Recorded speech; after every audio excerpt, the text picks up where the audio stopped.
In this video, I'll show you how to post anonymously on Facebook groups using Chrome, step by step. First, open your browser and go to Facebook. Log into your account if you haven't already. Now, from the home page, click on the Groups section. This will show all the Facebook groups you've joined. Next, open the group where you want to make an anonymous post.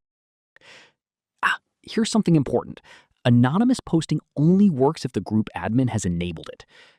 Once you're inside the group, look for the Anonymous Post option near the Post Creation area. If you see it, click on it. You'll get a quick notice explaining how Facebook anonymous posts work. Basically, your name and profile picture won't be visible to other members, but admins can still see your identity. Now, click on Create Anonymous Post.